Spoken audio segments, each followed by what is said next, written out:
Eh bien, salut, salut. Hop, on va couper la petite musique. Ah, le titre aguicheur, c'est un titre peut-être aguicheur, mais c'est un titre qui est assez véridique. Ah, je vais prendre un petit peu de thé pour commencer. J'espère que vous allez bien.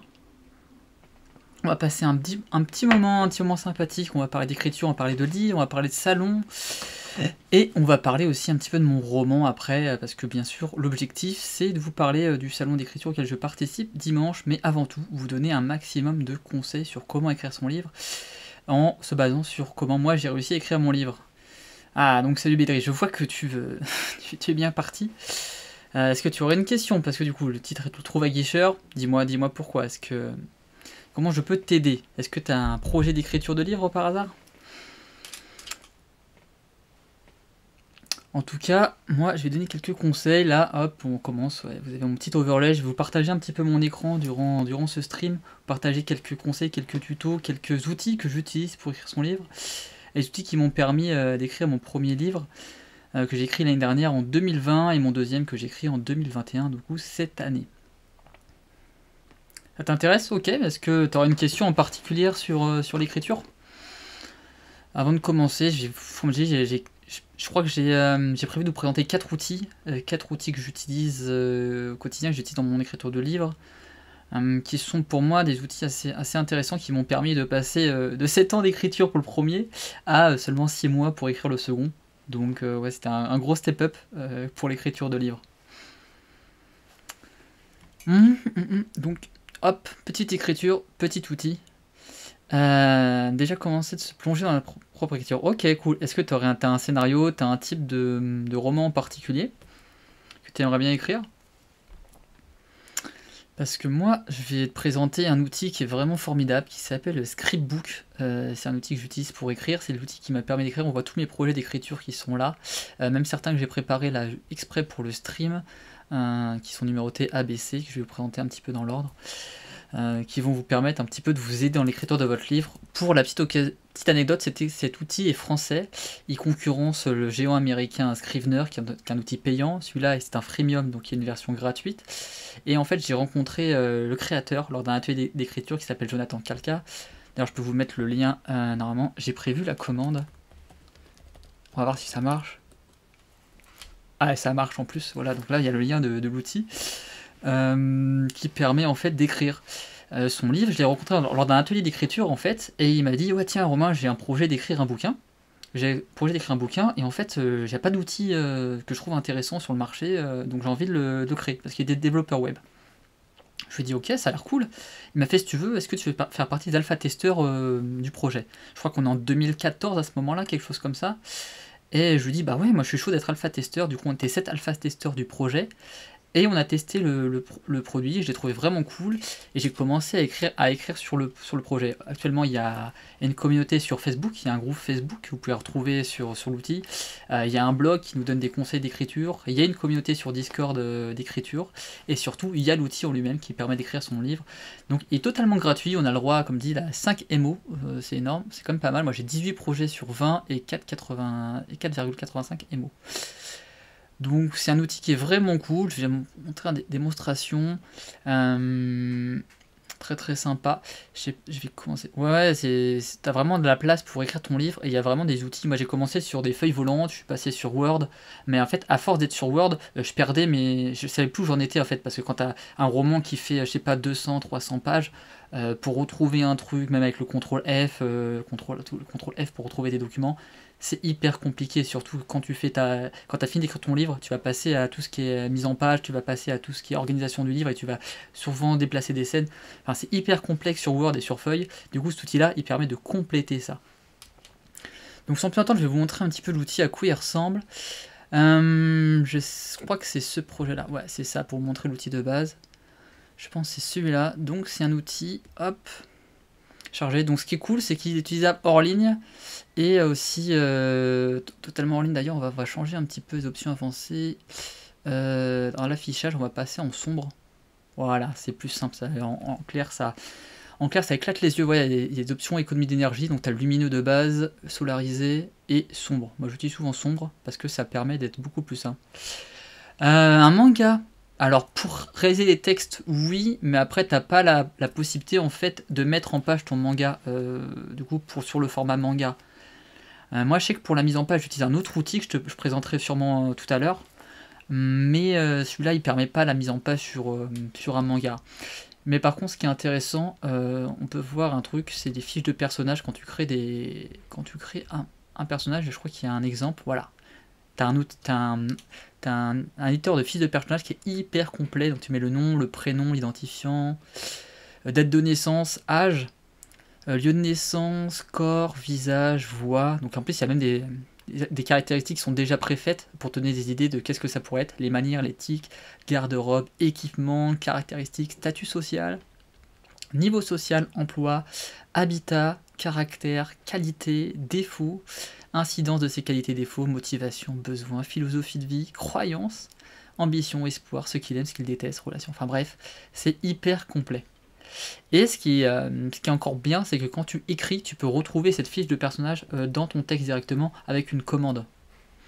Là, je vais montrer un petit peu à quoi ça correspond. Par exemple, mon livre. Donc là, on voit le schéma du livre. Là, on voit pas parce que c'est vraiment un document texte. Je montrerai d'ailleurs sur un vrai document, un vrai bouquin terminé, celui que j'ai sur mon roman, justement, qu'est-ce que ça donne en vrai. C'est hyper intéressant. En fait, on peut faire découper par chapitre et par scène. En fait, donc là, j'ai mis par exemple 2 chapitres qui sont 2 dossiers séparés. Et dedans, on a la petite scène où on peut écrire en fait. Donc là, j'écris n'importe quoi, je fais bonjour, hop. Et on a un compteur de signes et un compteur de mots pour savoir où est-ce qu'on en est. Ça c'est cool, on a même un mode sans distraction, ça je trouve ça excellent. C'est pour couper les notifications et pour avoir juste l'écran en fait d'écriture, pour vraiment te concentrer sur son écriture. Hop. Donc ça c'est l'outil, donc tu as vraiment tout, caractères spéciaux, tu peux insérer une image, des liens, d'interlignes, tu as vraiment tout ce qui est possible avec un éditeur de texte qui est dedans. Comme je disais, il est disponible en ligne, là on voit, il y a un petit bouton, il est en orange. Là par exemple, là ça veut dire que mon texte n'est pas synchronisé, je fais un CTRL S ou j'appuie dessus, et là on voit qu'il est synchronisé avec la sauvegarde en ligne. Donc ce qui peut être intéressant en fait, c'est de l'allumer avec la connexion internet, tu coupes le wifi, comme ça t'es tranquille, et tu écris ton texte, et quand t'as fini, tu rallumes ton wifi, et après tu sauvegardes sur la sauvegarde en ligne. Mais t'as toujours ta sauvegarde en local sur le document qui est aussi faite. C'est une double sécurité pour pas perdre tes documents. Donc c'est un outil moi que j'utilise énormément, je trouve hyper intéressant, on peut mettre des petits objectifs de projet aussi. Donc là on peut se mettre des objectifs de mots en quotidien, hebdo, mensuel, global, et en termes de fichiers. On peut mettre des fichiers aussi en termes de mots. Et là en fait je suis sur la version gratuite. Donc en fait ceux qui sont dans la version premium qu'on payait, ils peuvent afficher en fait leur bouquin ici. Donc je trouve ça hyper intéressant en fait. Parce que du coup quand tu payes, bah, tu peux proposer aux autres qui sont sur la plateforme tes bouquins que tu as écrits grâce à la plateforme. Donc c'est un moyen aussi de se faire un petit peu de publicité et aussi de remercier Jonathan pour son travail. Ah, petite fiche là je peux cacher la fiche de personnage, je peux afficher mon synopsis si j'ai envie, je peux le cacher. Donc c'est vraiment vraiment hyper intéressant. D'ailleurs les sauvegardes en premium, tu as des sauvegardes en plus sur ton drive aussi, sur ton drive ou ton Dropbox.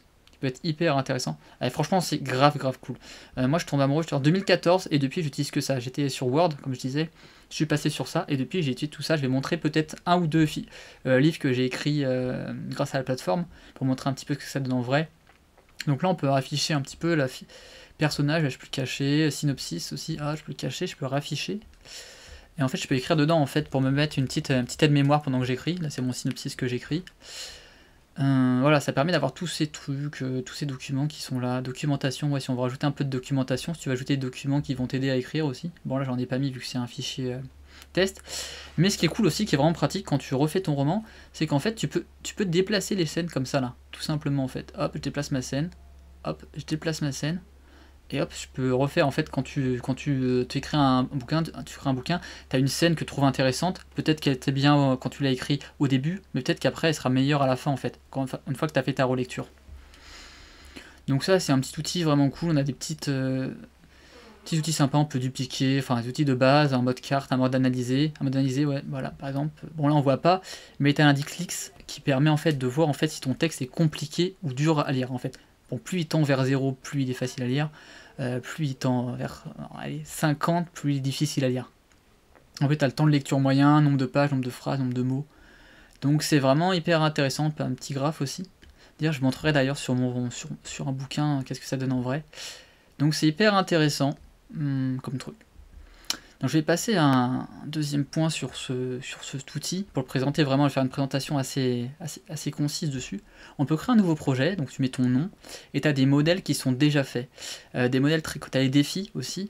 Donc tu as le modèle du roman simple, donc là tu as un roman déjà préfait avec les chapitres découpés en chapitres. Tu as la méthode du flocon, donc c'est une méthode assez d'accumulation. Donc je vais montrer d'ailleurs à quoi ça ressemble. Et tu as la méthode du voyage du héros qui est très connue, qui est utilisée beaucoup par les films hollywoodiens. On parle de Star Wars par exemple, qui utilise, du Seigneur des Anneaux, etc., qui utilise cette méthode.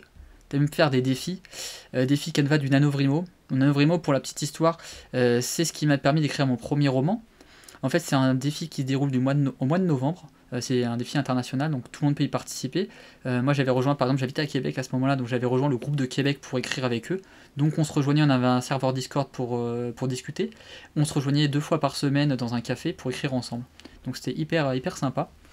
Et du coup, l'objectif, c'est d'écrire 50 000 mots. Pourquoi 50 000 mots? Parce que 50 000 mots, c'est ce qui représente un petit peu la taille d'un roman débutant, en fait, taille minimale pour avoir un vrai roman. Et du coup, il faut écrire 1667 mots par jour. C'est quand même assez énorme hein, quand on y pense. Pour ceux qui ne sont pas habitués à écrire, 1667 mots, ça demande un petit peu de rigueur et un peu de concentration. Donc c'est cool, tu as un Canva qui est fait exactement pour t'aider à réussir ça. Donc tu as un autre défi Ascension, et un autre défi Sablier. Donc là, c'est avec la méthode du Pomodoro, pour ceux qui connaissent, la méthode où je travaille pendant un certain temps, je fais une pause, je travaille, je fais une pause. Donc voilà, on peut même décrire tout ça en fait, là-dedans. Hop, donc qu'est-ce que j'avais? Normalement j'ai le document, la méthode. Ah, le voyage du héros il est là, la méthode du flocon elle est là. Donc le roman simple, je l'avais montré, c'était le premier que j'ai montré en fait, le canevas du roman, où tu avais déjà 2 chapitres qui étaient créés. T'as le deuxième, c'est la méthode du flocon. Donc là pareil, en fait, tout est déjà fait. T'as déjà un petit peu le truc qui t'explique. Donc vous avez une histoire à raconter. Donc là t'as un petit descriptif qui t'explique en fait ton histoire, comment tu peux construire ton histoire. Donc si vous avez déjà une idée de ce que vous voulez écrire et avez juste besoin d'une structure pour ordonner votre chaos, dans ce cas, importez votre brouillon ici, ou pas, vous êtes libre, et passez à l'étape 1. Soit vous voulez écrire, vous avez des pistes, des idées, mais pas assez de matière pour alimenter une histoire. L'important ici, c'est de ne pas vous bloquer. Vous devez écrire, et même si ça ne colle pas, vous corrigerez, redécoupez plus tard. Mettez-vous devant Scriptbook, musique allumée ou pas. Moi j'adore écrire avec la musique, je sais pas pour vous si vous aimez écrire la musique, mais moi j'ai une musique pour chaque type de chapitre ou chaque situation que j'écris. Voilà, la musique est différente si j'écris une scène d'action ou une scène un petit peu plus tranquille. Le mode sans distraction que j'ai montré, qui est vraiment cool pour rester focus sur son écriture. Faire des pauses, allez vous promener et chercher des idées où qu'elles soient. Voilà. Donc là, petit conseil, écrire ton histoire en une phrase, donc c'est un travail assez compliqué, résumer son histoire complète en une seule phrase. Ton histoire complète du coup en 5 phrases, donc là c'est un peu plus compliqué, donc c'est pour structurer un petit peu ton histoire avec situation initiale, éléments déclencheurs, péripéties, situation finale, résolution.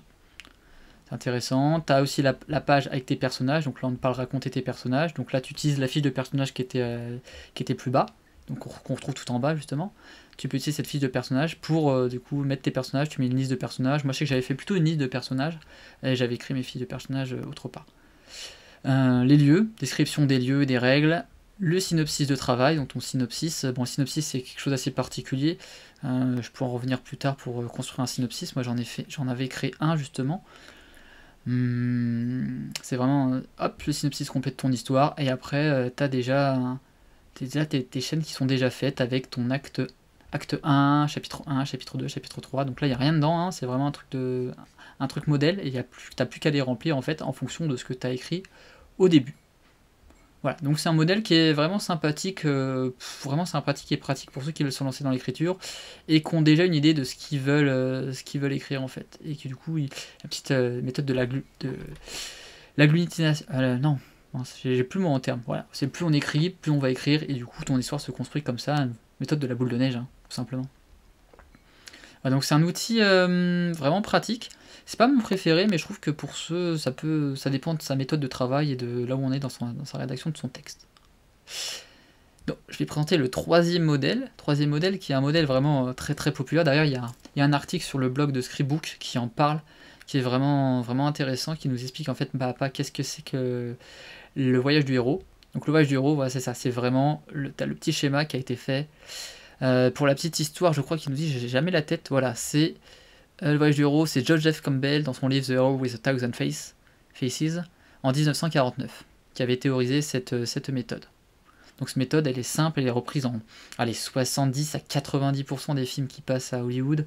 Donc on a l'acte 1, le départ, décision du héros de s'impliquer dans l'action, le monde ordinaire, donc premier chapitre on a le monde ordinaire, deuxième chapitre l'appel de l'aventure, le refus de l'appel, la rencontre avec le mentor, Obi-Wan Kenobi, Gandalf pour Star Wars et les Seigneurs des Anneaux, le passage du premier seuil de l'aventure, les épreuves, on rencontre des alliés, les ennemis, l'approche du cœur de la caverne, donc le cœur de la caverne c'est un petit peu le défi auquel le héros va être surmonté, l'épreuve suprême, donc là c'est la grande difficulté, et la récompense une fois qu'il a réussi son épreuve.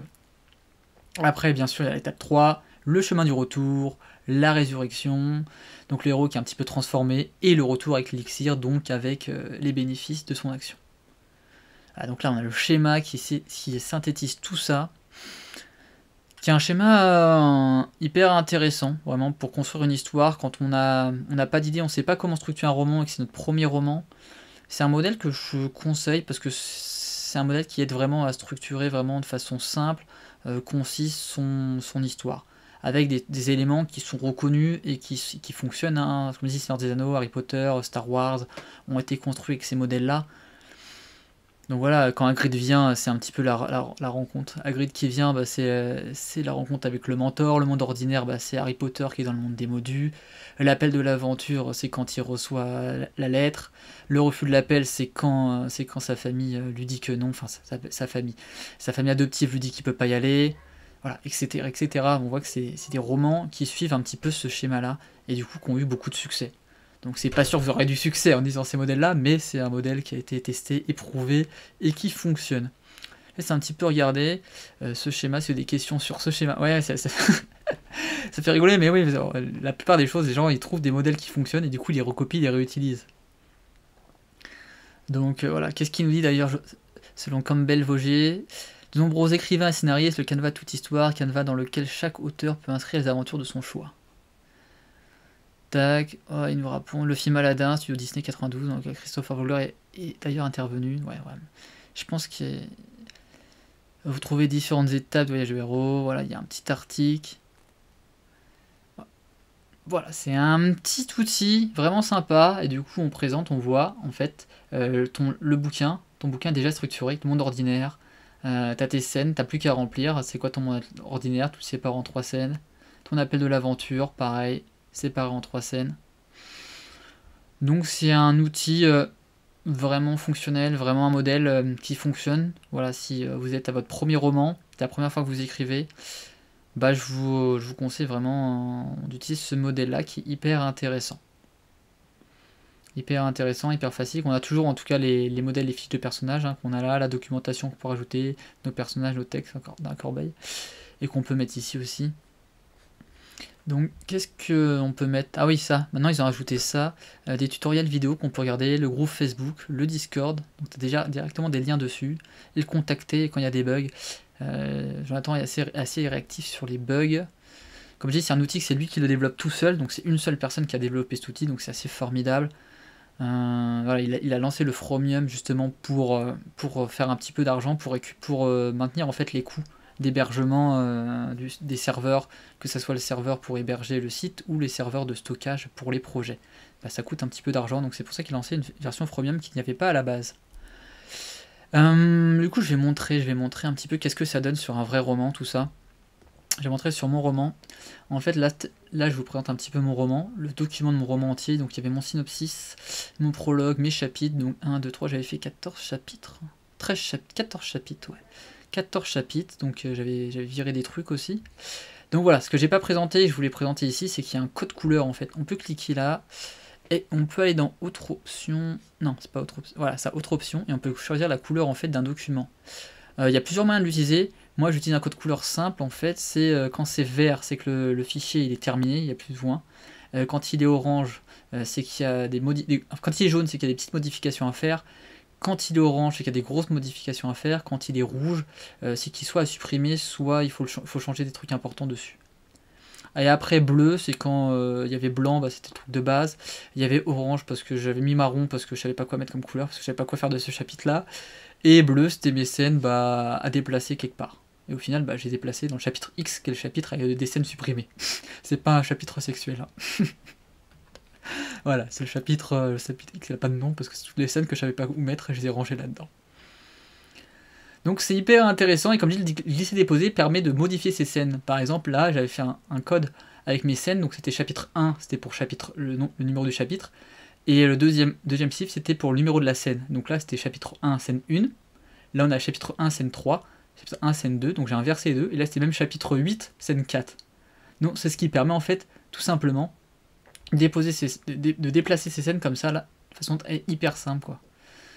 Donc c'est ce que permet en fait l'outil de Jonathan, qui est vraiment cool, vraiment pratique, et que du coup on peut pas faire sur des feuilles volantes ou qu'on peut pas faire sur Word. Et c'est ça qui m'a, moi, fait gagner énormément de temps, en fait, sur la restructuration du bouquin. Donc par exemple, si je monte un petit chapitre terminé, ça va donner ça. Le chapitre est disponible d'ailleurs sur mon site, donc de toute façon, il est disponible gratuitement, c'est mon petit prologue. Donc là, on a encore un petit livre qui nous présentait d'un auteur d'équilibre. Je l'ai jamais vu celui-là encore. C'est un nouveau, je pense. Voilà, je vais présenter mon petit chapitre que j'avais écrit, mon petit prologue qui parle justement. Le livre, pour faire ça, je le représenterai tout à l'heure après, c'est un petit peu un mix entre une utopie et une dystopie. Et qui, du coup parle un virus qui arrive dans le système informatique et qui crée beaucoup de soucis. Voilà, donc le but, c'est pas vous montrer mon roman. Hop, d'ailleurs, c'est écran noir. Pourquoi c'est écran noir là? Ouais, on peut changer la couleur aussi. La couleur, c'est la couleur. Normalement, ça remet la dernière couleur. Non, bon, tant pis, c'est pas grave. C'est pas très important de changer. C'était pas le but, donc ça, c'était la petite présentation de Scribou. Si vous avez des questions là-dessus, n'hésitez pas. Voilà, là, je suis sur mon roman que j'ai terminé. Donc ça, c'est mon roman qui est publié, donc il est terminé, il est imprimé. Je vous montre rapidement. Voilà, il est ici, donc c'est un vrai livre. Voilà, c'est vrai que la caméra est là. Hop, la caméra, voilà, c'est le roman, il est là. Donc il est terminé. Et le manuel, je l'ai fait, bah, je l'ai écrit ici. Donc là, c'est la partie tout ce qui est rédaction qui a été faite dans cet outil. Hop, non, je m'en fiche, je vais sauvegarder. Non, je vais quitter. Ouais, ils seront peut-être pas sauvegardés, c'est pas grave. Le truc est terminé. Qu'est-ce qu'on peut présenter sur Scribook? Ah oui, le Scriblog. J'avais dit qu'il y avait des articles. Voilà, il y a des conseils d'écriture. 5 types de protagonistes qui provoquent l'ennui, des éditions traditionnelles, choisir la narration, écrire en focalisation interne, livraison et feuilles de personnages. D'ailleurs, moi, sur mon document, il n'y avait pas de fiches de personnages, parce que quand j'ai commencé à écrire, quand j'ai terminé mon bouquin, les fiches de personnages n'étaient pas encore incluses en fait dans l'outil. Voilà. Voilà, donc j'avais pas encore cette fonctionnalité, donc moi j'avais mes feuilles à part, qui sont sur des documents comme ça à part, j'avais ça à côté de moi, des petites fiches où il y avait mes fiches de personnages dessus. Mais maintenant, pour le prochain, je pense que j'utiliserai ça. J'ai pas encore fait les fiches de personnages pour le prochain roman qui est en cours de rédaction, mais je serai l'outil qui est vraiment cool parce qu'on peut faire des liens. Ouais, pour la structuration, ça aide beaucoup, ça fait gagner énormément de temps. Moi, c'est ce qui m'a fait gagner énormément de temps sur la fin. Comme dit, à la base, j'avais un document Word, j'ai importé mon document Word dessus, et après, bon, j'ai perdu un peu de temps parce qu'il fallait tout restructurer sur l'outil. Mais si tu commences, comme j'ai fait pour mes petites nouvelles que j'ai écrites, directement sur l'outil, bah, tu gagnes un temps fou, parce que la phase d'écriture, c'est bien quand tu as fini d'écrire ton livre, mais c'est que le début, en fait, pour un bouquin. Après, tu as toute la phase de relecture, de correction, de mise en page, et faire des liens, parce que quand tu vas relire ton bouquin, peut-être qu'il y a des scènes que tu vas supprimer, des scènes que tu vas devoir déplacer, et donc cet outil fait gagner énormément de temps. D'ailleurs, il se base en fait sur Scrivener, comme j'ai présenté au début, qui est l'outil américain, qui fonctionne de la même manière en fait, avec plein de petites fenêtres, pour avoir tout sur un seul document, sur une seule page, de façon claire et précise, avec des petits onglets. C'est un petit peu comme Photoshop, où on met des petits outils, des petites barres d'outils sur les côtés. Bah là, c'est la même chose avec notre fiche de personnage. Fiche de personnage, ouais, je me mets sur l'écran, c'est mieux. Fiche de personnage, fiche synopsis, etc. Donc c'est un outil hyper complet que je conseille vraiment pour écrire. Donc pour la première phase d'écriture, voilà, moi je vous conseille. En plus, Jonathan est quelqu'un de vraiment cool. Rejoignez la communauté Facebook, rejoignez le Discord, les gens sont sympas, on donne des petits conseils d'écriture. Donc voilà, moi c'est comme ça que j'ai écrit mon premier bouquin. Un autre outil c'est plus d'un aspect communautaire, je sais pas si vous connaissez, c'est l'outil Panodyssée. Pour ceux qui connaissent, il y a Wattpad et Scriptbay, qui sont les deux outils américains qui sont très connus pour écrire. C'est un petit peu le concurrent français, donc on fait un petit peu cocorico, hein. Concurrent français qui permet en fait de rejoindre une communauté, d'écrire son livre. Donc là, il y a pas mal d'articles. Donc là, c'est ma page personnelle. Moi, je suis un peu moins actif en ce moment, mais j'avais écrit plusieurs rooms. La room dédiée justement au podcast, une room sur mes fanfictions, une room sur l'écriture, une room sur des conseils sur tout ce qui est auto-édition et écriture. D'ailleurs, j'avais fait un article, hop, dans celui-là. Ouais, c'est des brouillons que j'avais pas terminé sur les 3 outils indispensables pour écrire, et j'avais mis Scribook du coup en numéro 1.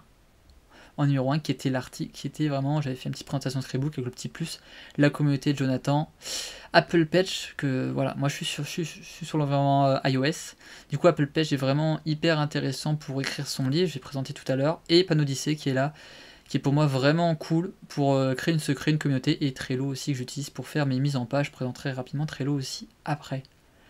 Et Xmind aussi, je vais présenter tout à l'heure, qui sont mes outils les plus utilisés. Donc Panodyssey, en fait, tout simplement, ça permet d'écrire des articles, d'avoir une communauté, on peut aller dessus. Donc moi, j'ai présenté mes rooms.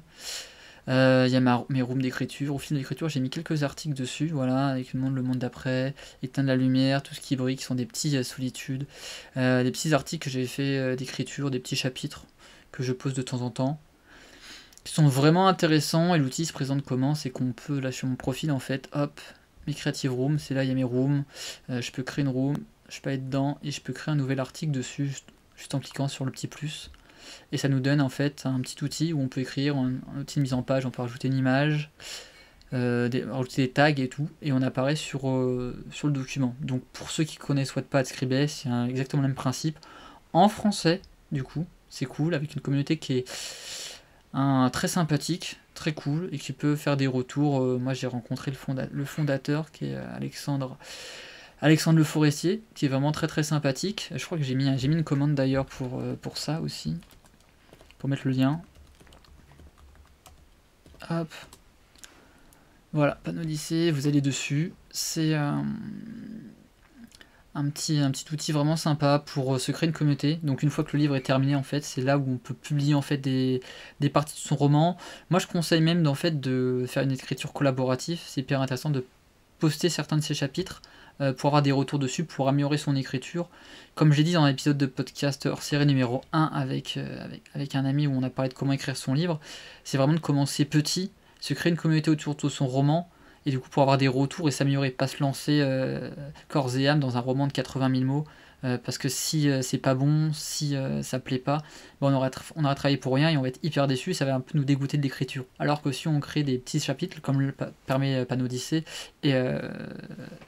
et du coup Scribook, donc écrire sur Scribook, publier sur Panodyssey, ça permet d'avoir des retours d'une communauté qui est assez bienveillante, de gens qui sont aussi dans le milieu de l'édition et de l'écriture, parce que le but de Panodyssey, c'est de créer une alternative à tout ce qui est journalisme en fait, journalisme payant, journalisme, comment dirais, le journalisme actuel qui est en train de se dépérir un petit peu. Voilà, créer une communauté de journalistes et d'écriture libre un petit peu, et sortir un peu des carcans de la société. Donc c'est un outil vraiment hyper intéressant que je conseille, les gens sont vraiment cool, et ça permet vraiment, comme je dis, de construire un petit peu son histoire avec une communauté.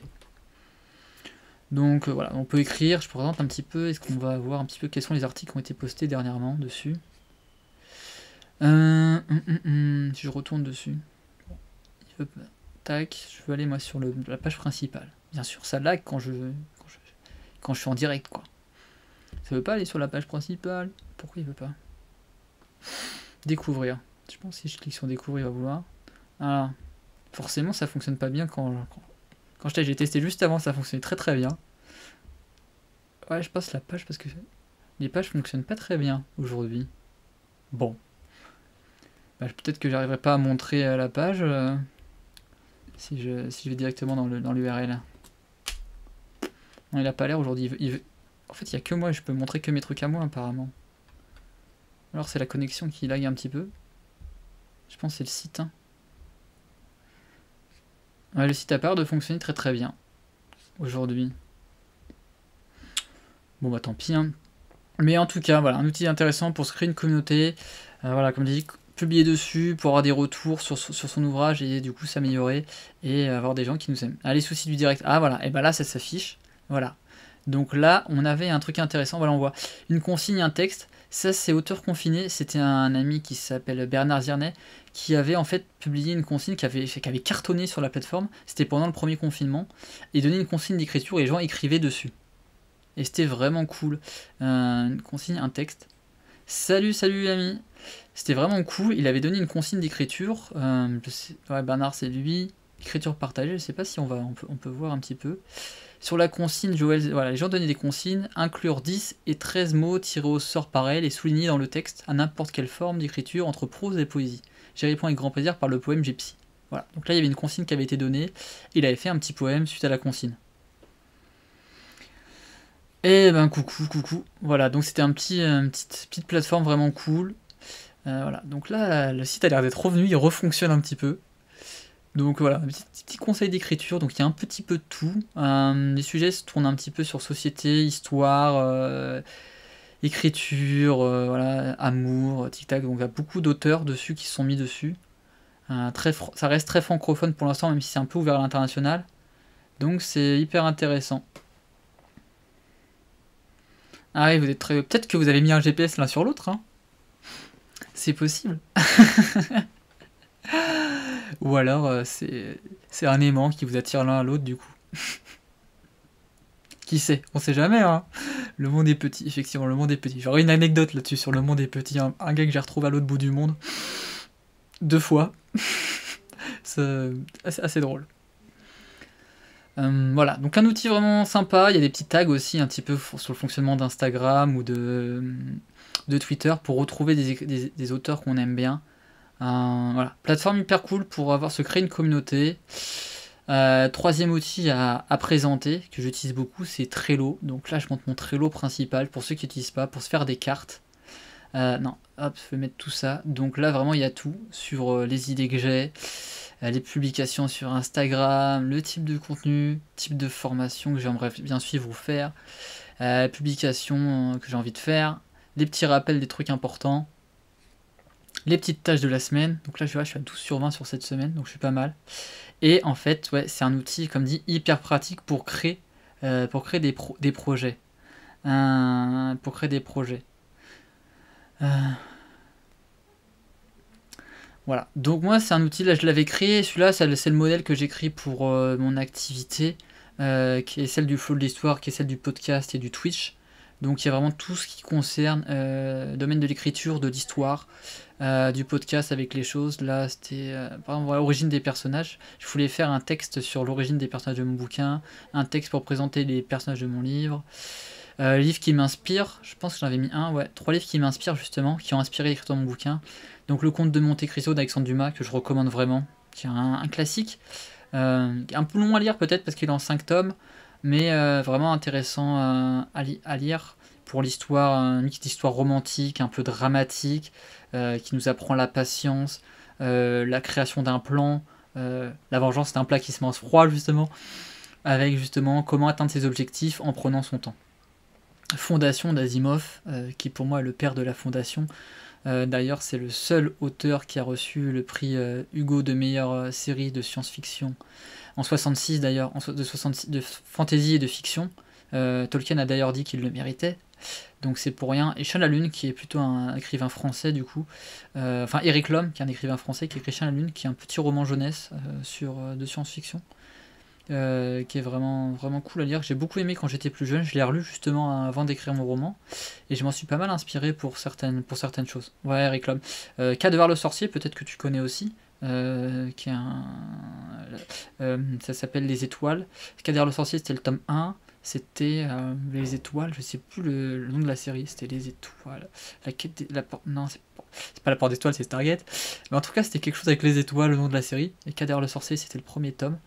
Vraiment intéressant. Avec l'homme, j'aime beaucoup son style d'écriture, très sympa à lire, très sympa. Très sympa à lire, voilà. Donc c'est des petits trucs, inspiration. Qu'est-ce que je peux dire sur l'écriture, encore une fois? Comment éditer sans maison d'édition? Ouais, ça je pourrais revenir peut-être plus tard dans le live. Voilà, un outil très simple, présenté rapidement, hein. On peut créer une carte, on lui donne un nom. On va dire écrire son livre parce que c'est le but. Écrire son livre. Hop, on peut mettre un code couleur. Moi j'ai mis des codes couleurs. Bleu c'est un petit peu les idées, violet c'est les trucs pas importants, les aides-mémoire, vert c'est quand c'est fini, jaune quand c'est en cours, orange quand c'est à faire, quand c'est à faire bientôt, et rouge quand c'est hyper important et qu'il faut faire très vite. Voilà, petit code couleur j'utilise. Donc tout simplement, hop, on met une petite couleur. Là j'ai mis terminé, à faire, important, urgent, divers, idées. Voilà, j'ai même écrit là pour pas m'en rappeler. Donc là on pourrait mettre que c'est à faire. On est en train d'écrire un livre, écrire mon livre. On peut mettre une petite checklist. Checklist, on aurait synopsis. Alors checklist, je crois pas que j'ai fait de modèle. Là, je vais mettre livre. Et hop, petite checklist, on peut mettre synopsis. Synopsis, hop. Personnage. Personnage, mise en page. Mise en page. Relecture. Lecture. Correction. Et édition. Voilà. Et après, communication, communication et publication, quoi. Alors, les petites étapes qui pourraient être à faire pour écrire son livre. Tout simplement pour faire des rappels où est-ce qu'on en est dans son bouquin. Voilà. Un petit outil, avec, on peut mettre des pièces jointes, on peut mettre une date, on peut mettre un petit timer, on va dire que c'est à faire pour ce soir. Et voilà, à bientôt les faut être rapide. Demain 15h38, ouais bah je suis pas sûr que j'arriverai à 15h38 à finir tout ça, mais à écrire un nouveau livre. Mais voilà, ça peut être hyper intéressant pour se mettre des petits outils, des petits rappels, des petits dates. Ouais, c'est un peu short la date. Il faut se mettre des petits coups de pied aux fesses des fois. Mais ce qui est intéressant, c'est moi ce que je trouve dans cet outil-là, c'est qu'on met des échéances. Moi ce que j'aime bien, c'est mettre des grosses échéances. Et les grosses échéances, je les découpe en moyenne échéance. Par exemple, une échéance sur 6 mois, je vais la découper en plusieurs échéances au mois. Les échéances au mois, je vais les découper en échéances aux 2 semaines. Et après, échéances journalières. Donc je peux montrer un petit peu ce que ça peut donner. Par exemple, j'ai un petit carnet. D'ailleurs, j'ai un nouveau carnet que je présenterai après qui est vraiment cool. Voilà, j'ai un petit carnet, on ne voit pas là, ici. Ouais, je sais pas si on voit. J'ai mis des petits trucs à cocher. En fait, je me mets 5 tâches à faire chaque jour, et en fait, quand je les ai finies, je les coche. Du coup, ça. Et après, il y a mon objectif au mois, ça avance l'objectif à la semaine et celui du mois. Après, ça coche à chaque semaine et à chaque mois. Voilà, et du coup, je le fais d'abord sur Trello, et après, je le mets sur papier pour l'avoir à côté de moi. J'aime bien la version papier. J'aime bien tout ce qui est papier, je trouve ça cool. Voilà, donc un outil hyper intéressant. Je sais pas si vous avez des questions sur le fonctionnement de Trello. Moi, je l'utilise beaucoup. Ouais, pareil, ça fonctionne avec des glisser-déposer. On peut glisser déposer des trucs là-dessus. Plutôt simple à utiliser, plutôt intuitif. Écrire son livre, ouais, je sais pas ce qu'on peut mettre, ajouter des boutons pour automatiser, déplacer, copier. Voilà, un outil plutôt sympathique, plutôt sympa. Ouais, j'ai pas mis le truc, je crois pas que j'avais mis. Est-ce que j'avais fait une commande pour Trello? Je suis pas sûr. Pour retrouver Trello. Je vais essayer. J'ai programmé quelques commandes, mais je suis pas sûr. Ah, j'en ai pas fait pour lui, voilà. Mais pour le prochain, j'en ai fait une, je suis sûr. Voilà. C'est les petits aléas du direct, on n'a pas tout prévu. Un autre outil que j'aime bien, c'est celui-là. Celui-là, il y a une commande. Ça, c'est une commande, je le mets là, tac. L'outil Xmine, c'est un outil de carte mentale. Je sais pas si vous utilisez les cartes mentales. Moi, je sais que je suis un grand fan de cartes mentales. Normalement, je vais pouvoir l'afficher quelque part. Hop. Il est où? Là. Hop. Ah ouais, parce qu'il s'est pas mis en grand, lui. C'est pour ça. Hop, petit outil de carte mentale. Et on peut faire des petites cartes mentales sympas. Ah, tu sais, connais pas les cartes mentales? Bah, en fait, c'est ça. Là, je te montre une démo. C'est mauvais technique. En fait, ce qu'il faut savoir, c'est que le cerveau fonctionne en arborescence. Il fonctionne sur ce schéma-là. Moi, c'est ce que j'utilise en fait quand j'étais à l'école, en fait, pour me souvenir des choses. Donc, tu mets ton sujet principal. Je vais faire une démo après avec un truc terminé. Là, je montre un truc, comment ça se crée. Bah, là, tu mets un sujet, par exemple, mon livre. Donc là, tu vas écrire ton livre. Là, tu vas mettre chapitre 1. Tu vas mettre peut-être personnage, tu vois. Tu vas mettre personnage. Je vais mettre personnage. Alors, on va mettre. Là, tu auras Paul. Tu vas mettre Paul, description, truc à faire, description, hop, tu vas mettre synopsis. Et ça te permet en fait de se faire. Non, je sais même pas écrire synopsis, moi, je suis naze en écriture. Synopsis. Hop, et en fait, ça s'utilise pour te rappeler des choses importantes en fait. Moi, par exemple, quand je fais des présentations audio ou des présentations vidéo, j'ai une petite carte mentale à côté pour me rappeler en fait à quelle étape je suis. À quelle étape je suis et les mots importants à dire. Je vais montrer un exemple concret de comment ça se passe. Mais c'est un petit peu ça. En fait, tu peux mettre des sujets, synopsis, qu'est-ce qu'on pourrait mettre? Chapitre 1. Voilà, chapitre 1. Chapitre 1. Et là, tu vas te mettre chapitre 1, il faut que tu fasses une présentation. Donc, on va dire que ton histoire se passe à Paris. Donc, tu vas faire description de Paris. Description de Paris. Se passe à Paris. On va mettre une majuscule parce que c'est une ville. Tu mets une petite description. Et ça te permet d'avoir une aide en fait. Une aide pour te rappeler les trucs importants à faire. Moi j'utilise par exemple pour la structure, pour structurer des choses que j'ai à faire. Par exemple quand j'ai une activité à lancer, je vais faire une carte mentale. Ça va être plus simple si je montre un fichier. Afficher toutes les fenêtres. Non, c'est là. Ouvrir. Qu'est-ce que je vois? Plan, modèle, sujet. Laquelle je vois? Je vois celle-là. Celle-là parce que c'est une fat truc. Je vais mettre en grand écran. Ce sera plus simple. Voilà. Donc là, on a une énorme carte mentale. Donc, par exemple, c'est pour mon podcast. Donc le podcast qui est associé à la chaîne Twitch. On va dire que c'était le 11e épisode. J'avais mis... Non, celui-là il est nul comme épisode. Celui-là, c'est épisode 11. Ouais, voilà, par exemple. J'avais mis tout ce qu'il y avait à faire. Donc, les phrases accroches que je dois faire. Les mots importants à dire. En fait, je mets juste les mots importants, en fait. Et après, je formule les phrases lors de l'enregistrement. Donc là, en fait, c'est un podcast. Donc, je m'enregistre tout seul. Et du coup, j'avais mis les trucs que j'avais à faire. Donc là, après, j'avais fait 4 étapes, en fait. Introduction du podcast, la présentation de l'épisode, les principes, les apports et les sources. En fait, c'est des épisodes qui sont assez historiques. Donc en fait, je présentais un personnage historique, un concept avec un personnage historique. Donc là, dans l'épisode 11, j'étais sur Coco Chanel. Donc là, je présentais Coco Chanel. On a présenté Coco Chanel. Je l'avais fait pourquoi? Coco Chanel, l'épisode 11. C'était sur... Je sais plus c'était sur quoi que j'avais le sujet de l'épisode. Enfin bref.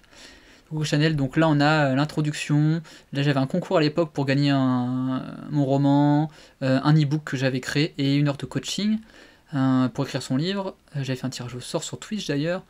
Hop, façon pour soutenir le podcast. Donc là il y a la présentation du personnage, nom, naissance, mort, son statut. Ça quand elle est née, en fait ça c'était parce qu'elle est née pauvre, elle est morte riche. Son surnom, une citation associée. Enfin bref, c'est un outil vraiment hyper cool. Et celui-là, pourquoi je le conseille, Xmind, c'est parce qu'il est libre de droit en fait, donc il est totalement gratuit. Donc c'est hyper intéressant en fait, hyper pratique à faire. Et il est très utile à utiliser. Donc là, on peut mettre des trucs en fait, il y a des sujets, des trucs, pas mal de trucs qu'on peut personnaliser. Donc voilà, donc ça c'est, tu vois la carte mentale, et voilà, elle est un peu gigantesque. Hein. Voilà, donc pour dire que j'aime bien les cartes mentales, je trouve ça pratique. Voilà. Juste pour plein de trucs. Voilà, donc là, ouais, tout ça, présentation d'une carte mentale. Donc un épisode, là on a un épisode sur l'entrepreneuriat. Ah ouais, j'ai le sujet complet, c'est ça, entrepreneuriat. Donc là on était à l'épisode, je sais plus combien, 5. Donc Coco Chanel, c'était épisode 11, c'était sur la persévérance, c'est ça, persévérance, ouais, parce que c'était des personnes très persévérantes. Donc là, mon sujet persévérance, il y a tout. Mon épisode sur Coco Chanel et tout ce qu'il y avait aux alentours. Voilà, donc voilà, c'est un outil hyper pratique pour rien oublier en fait quand tu es en direct ou même pour ton activité, pour construire ton activité ou pour construire ton bouquin. Ah, comme je l'ai montré dans l'exemple, je vais quitter celui-là. Hop, ne pas enregistrer. Pas besoin d'enregistrer. Mais celui-là, voilà. Et après, on peut personnaliser, on peut faire des trucs. On peut changer les styles, on peut changer. T'as un petit menu sur le côté qui permet de changer la couleur. Par exemple, je trouve que le fond là il est un peu. On va mettre en bleu parce que j'aime bien le bleu. Et là, je mets le bleu du truc. Hop, couleur de l'arrière-plan. On va changer la couleur de l'arrière-plan. On va mettre en bleu. Et voilà, hop. Celui-là, on va rechanger la couleur. On va mettre en blanc. Comme ça, on voit bien. Salut, ça va? J'espère que tu vas bien. Est-ce que toi aussi tu as un projet d'écriture de livre? Parce que là on est en train de parler d'écriture de livre, des outils pour écrire son livre. Et là j'étais en train de présenter un petit outil qui s'appelle, on va mettre en jaune, hop, on voit bien. Couleur du texte, on voit pas grand chose, du coup on va remettre en bleu. Voilà, et on peut aussi changer la structure du truc pour avoir des machins différents. Ouais, il y en a qui sont marrantes, on peut faire un petit poisson. Si des gens qui aiment bien, qui aiment bien manger du poisson. Hop, On peut faire un arbre graphique aussi pour ceux qui sont un petit peu écologiques. Voilà, il y a pas mal de personnalisations qui sont possibles. Et ça, c'est une version qui est gratuite. Ah, pas mal. T'écris sur quel sujet? Cool. Moi aussi, je suis à 2, donc ça va. Voilà. Donc c'est un outil hyper pratique, hyper sympa. Voilà, on peut faire un tableau aussi. Transformer en tableau, ça se fait tout seul. Voilà, donc là, c'est pas très lisible avec ce qu'on avait fait. Mais ça serait plus lisible par exemple. Ça j'aime bien. C'est un format que j'aime bien, ça permet de gagner de la place. Voilà, donc c'est un outil hyper intéressant. Je sais pas si vous avez des questions sur cet outil-là. Ce petit outil pour ce... Comment on fait pour publier notre livre? Ah bah ça c'est après, parce que là on a parlé de comment l'écrire, comment se construire une communauté. Maintenant comment construire le livre en lui-même avec une carte mentale pour avoir toutes les idées. Qu'est-ce qu'on a fait comme outil? Je sais plus. Alors, qu'est-ce que je voulais présenter comme autre outil? Hop, on a présenté Scribook, on a présenté Panodicée. Peut-être présenter un autre outil un peu intéressant, qui est un outil pour se créer son bouquin aussi. Du coup, là c'était un petit truc, c'était sur ça. Je vais voir si je peux pas ouvrir une page intéressante. Nouveau. Hop. Je sais pas, ceux qui sont sur macOS, je vais passer sur l'autre. Ah oui. Je vais passer là-dessus. Hop. Hop. C'est pas la bonne page. C'est celle-là. On va mettre là. Hop. Voilà. Là, je suis bien. Voilà. Donc c'est un outil Apple Page, je sais pas pour ceux qui écrivent, outil de structure de texte qui permet de structurer son roman. Moi c'est ce que je vais utiliser en fait pour écrire mon roman. Donc là on a tous les paramètres, ça fonctionne un petit peu comme Microsoft Word, comme Word.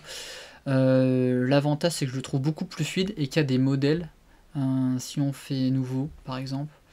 Des petits modèles qui sont déjà faits en fait pour écrire son livre si on veut faire un petit prise de notes, pillage.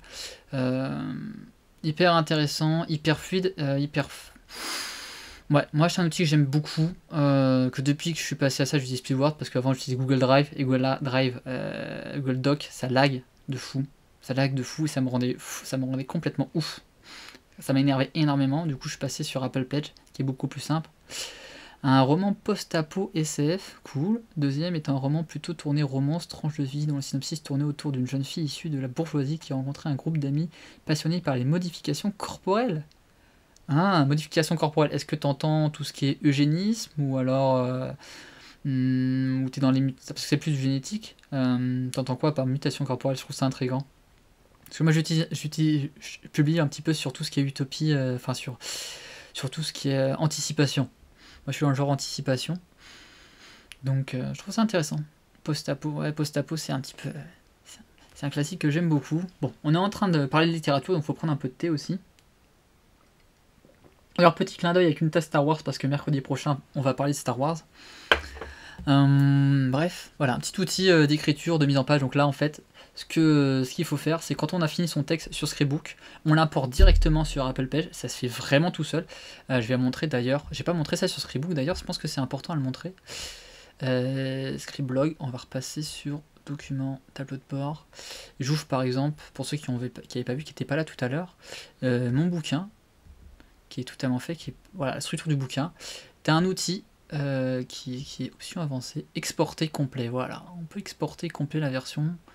On peut totalement exporter le document en HTML, mais on peut aussi, en fait, hop, non, c'est pas ça.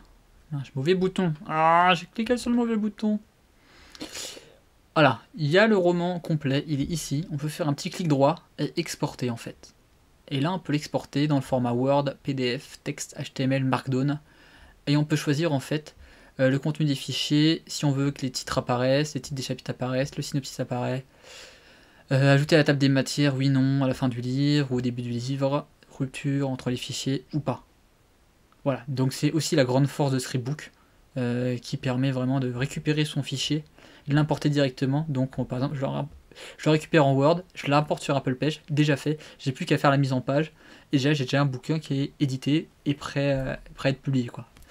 Après, il faut rajouter les périodes de correction et tout ça, de relecture, mais ça permet vraiment, une fois qu'on a écrit son roman, d'avoir un truc terminé. Alors, qu'est-ce que vous avez? Tatouage, piercing, scarification. Ouais, c'était l'autre idée que j'avais. Je me posais la question justement. Troisième, un roman qui tourne autour de la magie, redécouverte à notre époque et son utilisation dans la vie de quotidienne, mais aussi de son utilisation militaire. Ah, la première partie, je trouve ça cool. Militaire, ça peut être dangereux. Mais réutilisation de la magie, je trouverais ça stylé. Je trouvais ça vraiment stylé, vraiment sympa. Donc voilà, voilà c'est pour. J'avais oublié cette partie-là sur Scriptbook. Comme dit, ouais, on peut faire voilà, le roman. D'ailleurs, on peut voir, j'avais montré tout à l'heure, on peut analyser, petite analyse du roman. Donc là, on peut voir, je suis pas toi adepte des longues phrases de mon roman. Donc on voit qu'il est difficile. J'avais dit l'index, il va en général de 0 à 55. Et là, on peut voir par exemple, là, bon, c'est pas ce qu'il faut faire dans l'idéal, il faut être assez régulier. Donc là, je passe quand même de 41 à 54, l'index Lix, qui est un indice assez intéressant. Donc voilà, donc on voit les chapitres un petit peu. J'avais essayé d'être assez homogène sur le nombre de pages par chapitre. Donc le chapitre 14 c'est vraiment l'épilogue, donc c'est normal qu'il soit plus court. Le prologue bah, c'est pareil, sinon il faut entre 16 et 10 pages. Donc ça reste assez homogène. Le nombre de mots j'avais essayé d'avoir à peu près pareil aussi. Il y en a qui sont un peu plus longs malheureusement. Mais voilà, c'est un outil assez complet sur ce petit outil. Scriptbook, Apple Page, et tu nous parlais de l'édition tout à l'heure. Ah. Tu nous parlais de l'édition je crois que c'était... nous parlait de comment éditer son livre. Bon, éditer son livre, il y a plusieurs manières. Alors il y a deux solutions. Il y a toujours l'édition classique et l'auto-édition. Il y a deux façons de faire. Moi, il y en a deux que je recommande. C'est soit vous écrivez votre livre, vous le finissez, vous avez un livre totalement terminé, et du coup, vous l'envoyez à des éditions. Bon, dans l'idéal, il faut cibler des éditeurs qui pourraient être intéressés par votre bouquin, parce que malheureusement, ou heureusement, il y a beaucoup de gens qui se sont mis à écrire durant les confinements successifs. Du coup, les maisons d'édition sont assez complètes aujourd'hui. Moi, il y en a une qui m'a même dit mon carnet de publication est fermé jusqu'à 2024. Du coup, bon, bah ça devient compliqué. Donc c'est la première solution, c'est de commencer à finir son livre et du coup le proposer à des maisons d'édition et espérer être élu. La solution un petit peu plus qui dérive de celle-là, c'est d'aller rencontrer directement des éditeurs, trouver des contacts pour se faire éditer. Vraiment aller au relationnel, essayer d'aller les rencontrer directement. Moi, c'est ce que je vais faire le mois prochain. Je vais rencontrer des éditeurs justement pour présenter mon prochain projet d'écriture. Je vais en rencontrer entre 3 ou 4, je crois.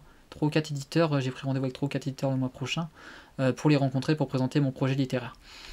Donc ça, c'est la méthode que je trouve vraiment excellente. Pourquoi ? Parce qu'on met du relationnel, on va voir les gens, on fait l'effort de se déplacer pour les voir, de leur présenter. Eux, ils vont nous accorder de leur temps pour nous écouter. Donc ça augmente les chances de se faire éditer en maison d'édition classique. Après, l'autre solution, c'est de se diriger vers l'auto-édition. C'est une solution que moi je recommande beaucoup, pour la simple raison que quand tu te fais auto-éditer, si tu fais les choses bien, tu arrives avec un projet terminé en fait, avec un éditeur. Donc une fois que tu t'es auto-édité, que tu as ton bouquin, tu l'as fait corriger, tu l'as fait relire, tu l'as mis en page, tu as fait ta couverture, bah tu arrives avec un projet qui est déjà terminé à un éditeur. Un projet que tu as déjà fait des ventes dessus, tu as déjà des choses, tu as déjà fait une communication dessus, donc l'éditeur se dit ok, j'ai un projet qui est clé en main, il plaît à déjà une certaine communauté, tu as déjà créé ta communauté comme j'ai dit sur Panodyssée ou autre, et du coup bah là tu augmentes tes chances de te faire éditer par un éditeur classique. Après tu peux bien sûr rester en auto-édition.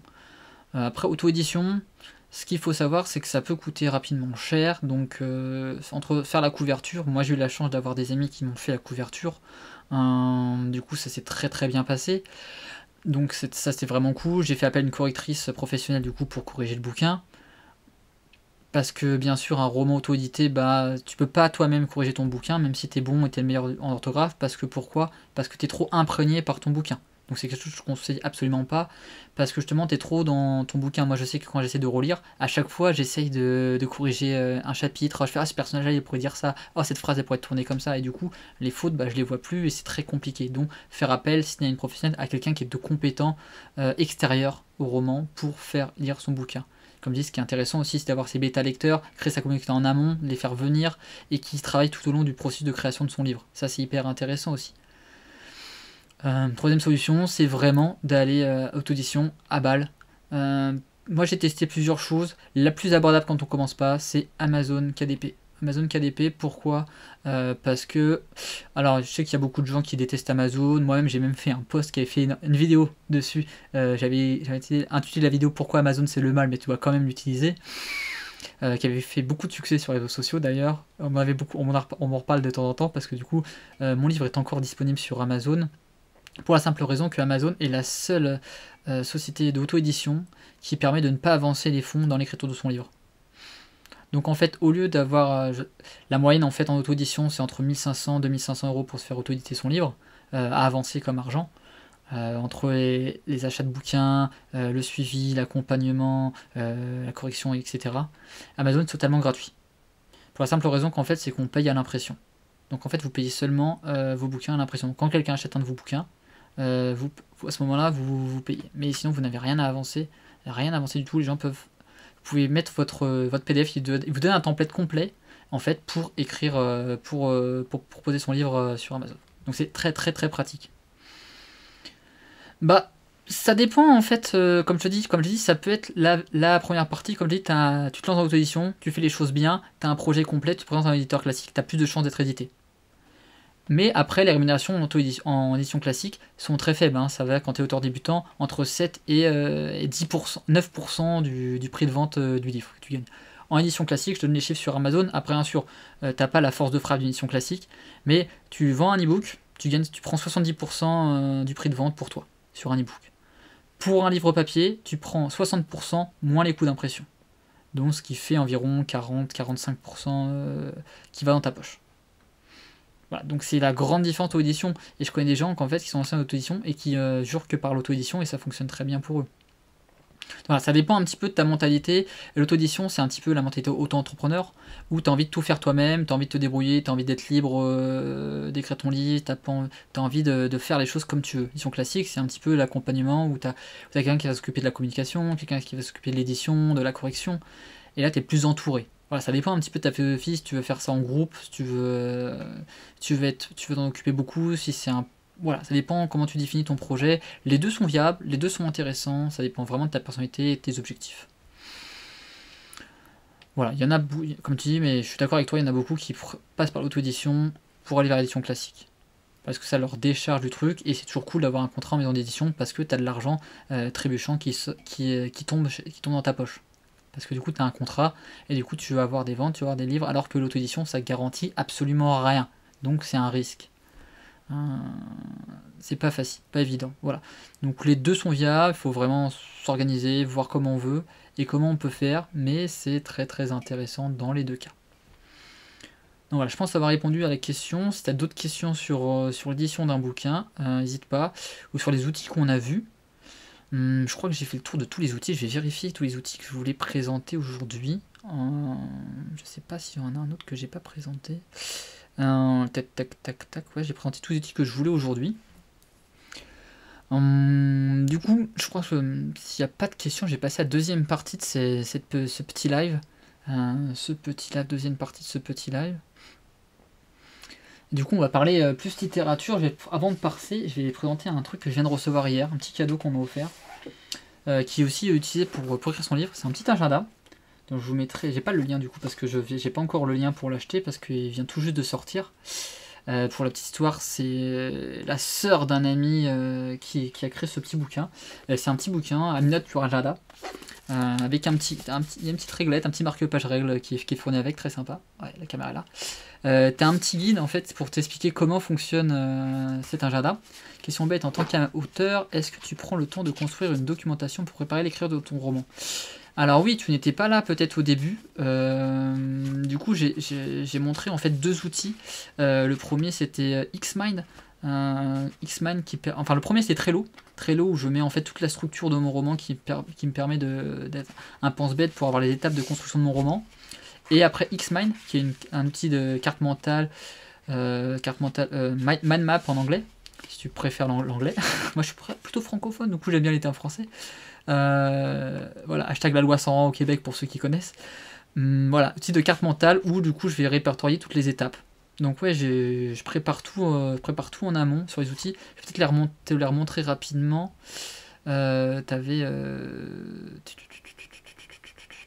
voilà, ça, t'avais X-Mine qui est là, une petite carte mentale où je mets les structures. Là, j'avais fait un exemple bête, hein, bête et méchant. J'ai montré tout à l'heure en grand qu'est-ce que ça pouvait donner. Donc j'avais une grosse carte mentale énorme. Où tu peux structurer comme ça. Et l'autre c'était Trello. Trello, je crois que Trello doit être quelque part par là. Trello, ouais, un petit Trello, voilà, un petit Trello. Un petit Trello pour structurer les différentes étapes. Les choses importantes à faire. Voilà, donc là c'est pas celui pour le roman, mais c'en est un que j'utilise pour le flow de l'histoire, pour le podcast, pour le Twitch notamment. Donc ouais, c'est ça que j'utilise, ça me permet de rappeler les étapes et d'avancer. Et ça, le bouquin, bah, c'est ce que j'ai commencé à mettre en place, c'est les étapes structurées. Comme dit, je fais des objectifs à long terme et je les découpe en objectifs à plus ou moins à court terme. Et du coup, là, on a un petit bouquin qui nous permet en fait de noter tout. Je sais pas si on va bien voir avec la caméra, mais c'est un outil qui est structuré comme ça, là, hop. Et ça permet en fait de mettre des étapes. Il y a des petits, hop, petit document. Des petites étapes de son activité. Donc là, en fait, tu as l'étape 1 où tu vas choisir un nom pour les icônes. Donc, exemple, loisirs, équipe, maison, administratif, travail, contacter, rechercher.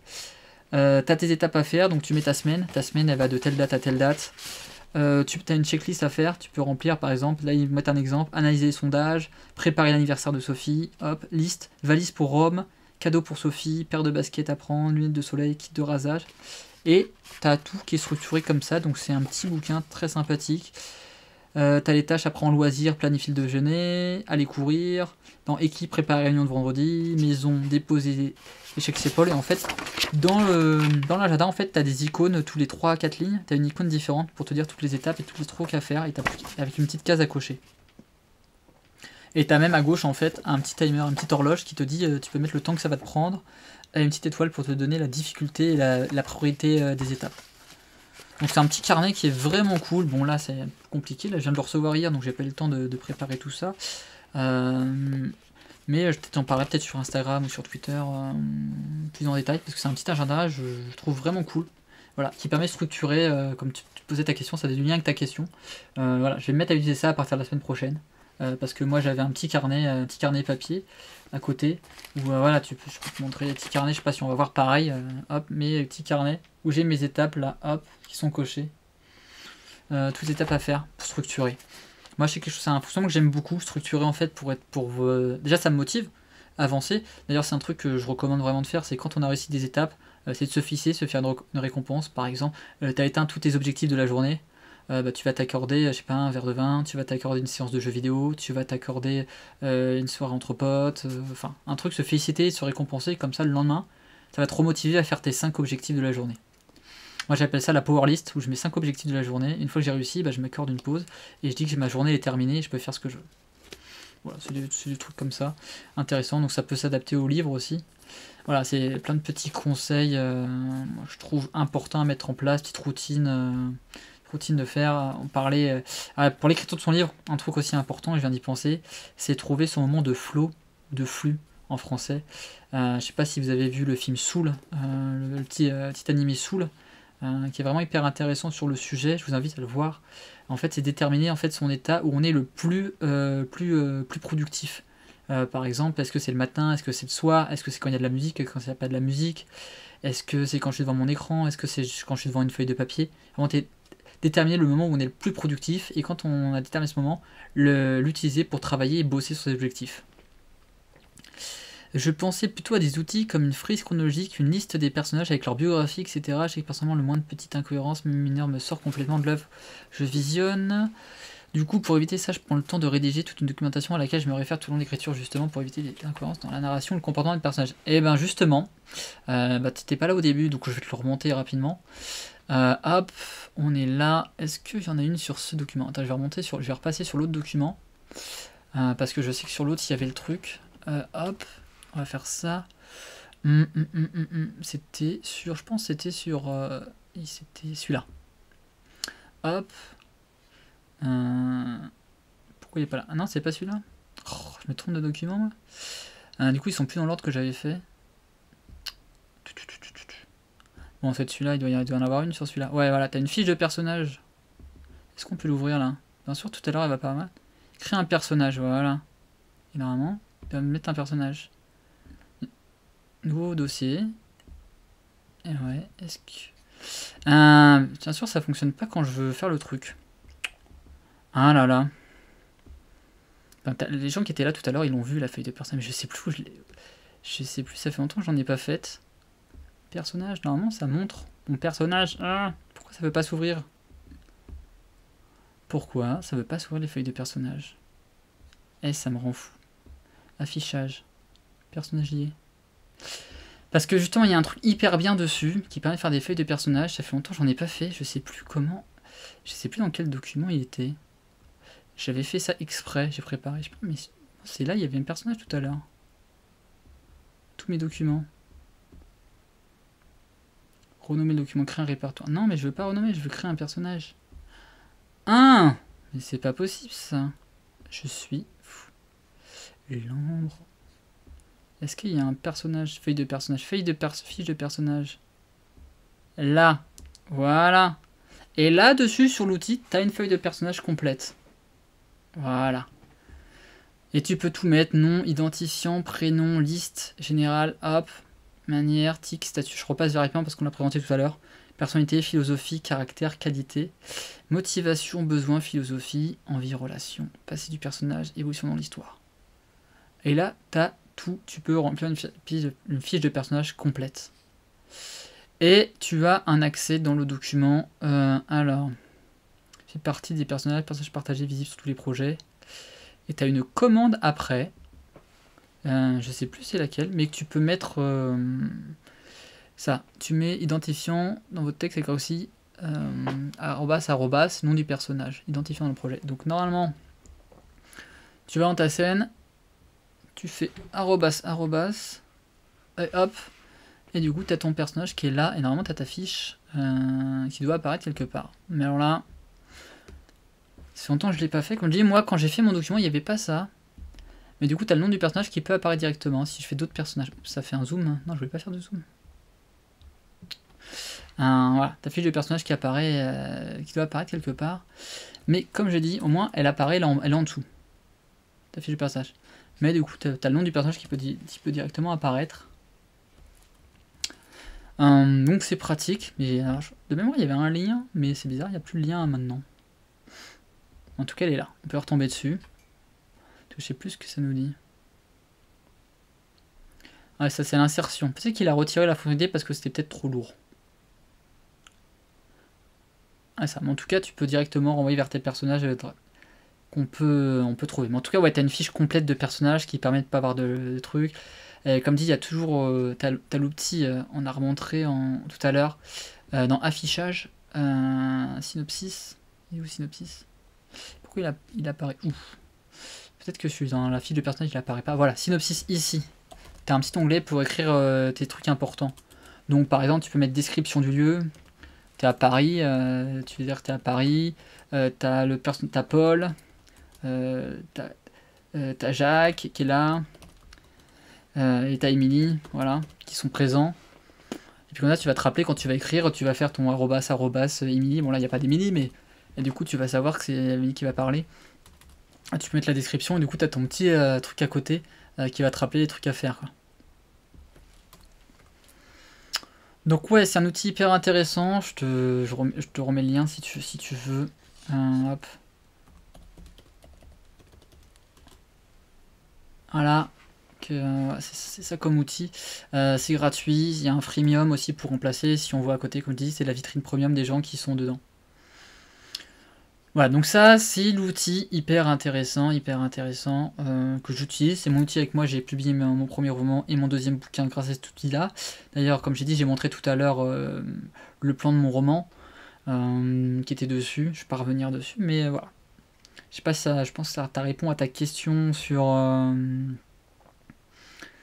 les outils de ces outils. Alors frise chronologique, là j'en ai pas. Je t'avoue, j'en fais pas beaucoup des frises chronologiques.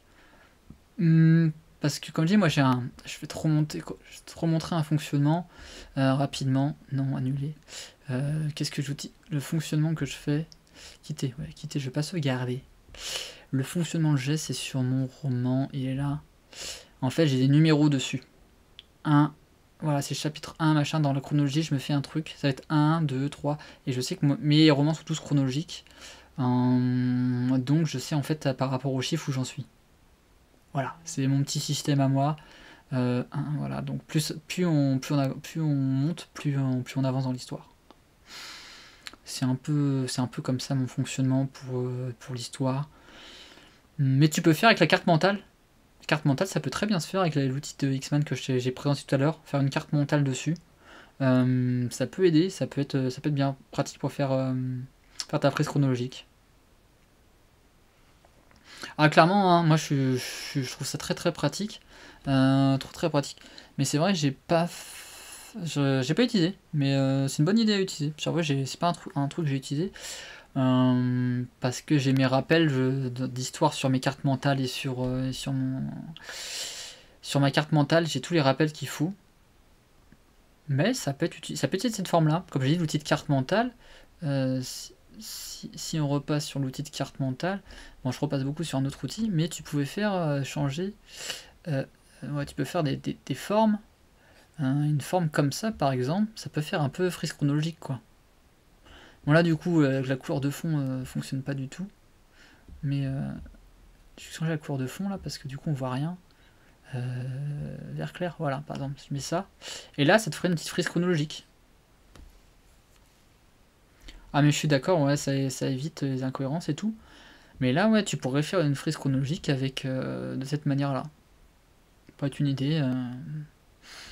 Tu me donnes une idée, d'accord, peut-être que je ferai ça, tiens. C'est pas bête. Ouais, c'est vrai, j'y ai jamais pensé, mais ouais, je vais peut-être utiliser l'outil pour faire des frises chronologiques maintenant. Plutôt sympa. Voilà, donc s'il n'y avait pas d'autres questions, je passais à la deuxième partie, comme j'avais dit, une partie consacrée à un peu plus de concret sur mon livre, sur l'écriture. Parce que j'organise ce live pour une raison en fait particulière. C'est que en fait j'organise une je participe à une table ronde pour construire le monde de demain, un salon du livre qui se déroule dimanche 19 septembre du coup à 15h30. Donc je serai présent toute la journée au salon, ça se passe à Nauf-le-Château. D'ailleurs je mets le lien pour ceux qui sont intéressés, qui voudraient voir à quoi ça ressemble. Et où c'est? T'as un petit lien ici, voilà, c'est Salon du Nauf-le-Château, conférence à 15h30 sur le monde de demain. Donc je serai avec Philippe Dumont qui est un autre auteur, et on va parler lui plutôt d'intelligence artificielle, moi de technologie et d'écologie, sur comment construire le monde de demain. On va présenter tous les deux nos deux bouquins, donc ça sera l'occasion en fait d'avoir un échange avec les gens, de discuter un petit peu des possibilités qui nous sont offertes pour construire la société, pour construire la société tout simplement.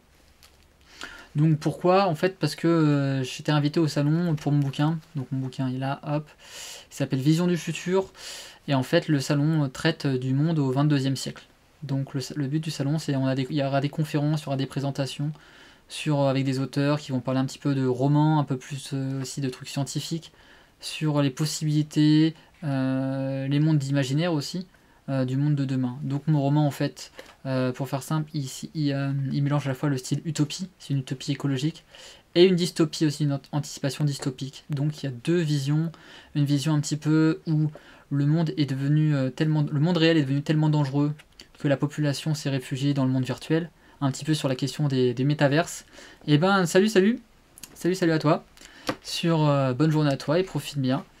Ouais, sur la question des métaverses. Donc là, on va parler un petit peu de tout ce qui est univers virtuel. Donc comme je dis, le monde réel est devenu tellement dangereux. Et l'autre côté, si on faisait des bons choix, si on changeait, eh bien, on aurait un monde plutôt écologique où l'humain vivrait en harmonie avec l'environnement.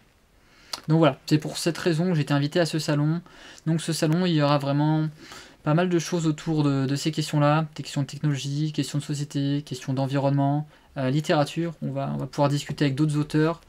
Donc moi je suis très content, c'est le premier salon auquel je suis invité, donc je voulais partager ça un petit peu avec les gens et présenter tout simplement mon bouquin. Je suis très content d'être invité pour cette occasion.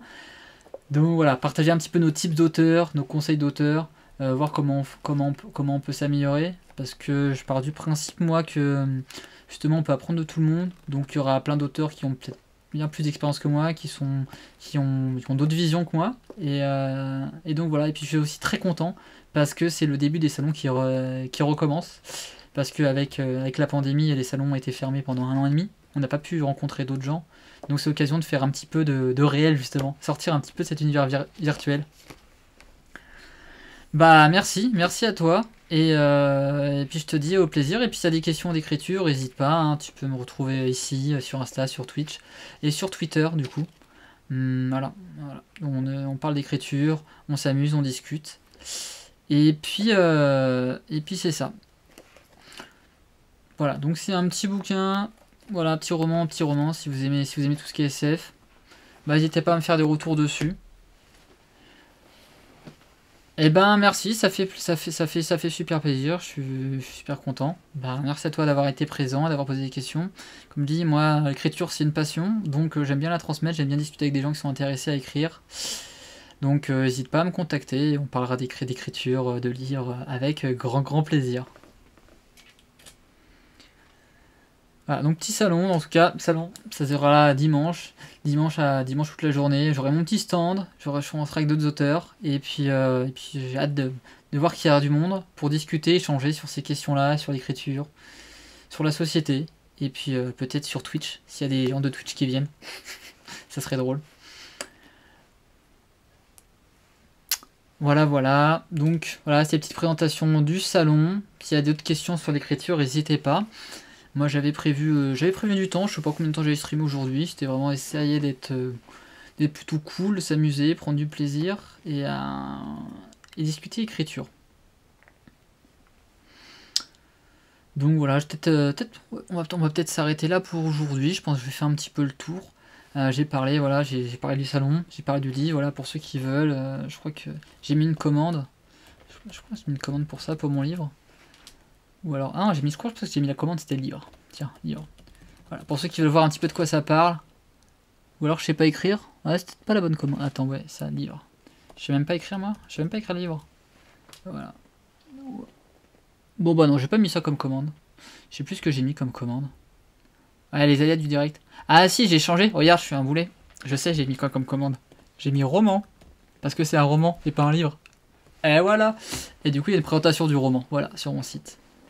Et voilà, et je débute, je l'ai installé hier Nightbox, alors Nightbot, on m'a envoyé le lien, on m'a dit tiens tu vas voir ça va être sympa, ça va être sympa comme outil, je fais ok, mais je comprends pas comment on fait pour, voilà, j'ai pas encore tout compris sur le truc, je débute, hein. C'est sur ça, mais voilà, présentation du bouquin sur mon site, il y a un petit résumé, un petit synopsis, une 4ème de couverture, et qui en parle, voilà, donc un petit peu, où est-ce que le monde va se diriger, et où est-ce qu'il pourrait se diriger si on faisait des bons choix. Voilà, moi je teste les commandes, hein. Je suis désolé, hein. Il y a plein de fails. De toute façon, le monde n'est pas parfait, les humains sont pas parfaits, et c'est nos erreurs qui nous rendent magnifiques. Voilà. Hein, si tout le monde était parfait et se trompait jamais, on s'ennuierait beaucoup, et on n'apprendrait jamais. Voilà. Ouais, c'était sympa. Bon, en tout cas, le prochain live sera lundi, on va faire un peu de gameplay cette fois-ci. Un peu d'histoire, un peu de gameplay. Le prochain live, ça sera lundi 21h. Voilà, donc si ça t'intéresse, on va parler piraterie, on va parler piraterie et on va jouer aux pirates. Pas sur Thief, parce que ce que j'aime bien, mais pour changer, sur Assassin's Creed Black Flag. Voilà. Et mercredi, si tu veux, on va parler Star Wars. Parler de Star Wars mercredi, si t'es là. Si vous êtes là, on va parler Star Wars, on va bien s'amuser, parce que j'aime bien Star Wars, comme en témoigne ma tasse de thé que j'ai pas bu depuis tout à l'heure et qui devient froid. Eh bien en tout cas, je pense qu'on a fait le tour de stream. Je vous souhaite une bonne journée à tous. Et puis on se revoit très vite à lundi.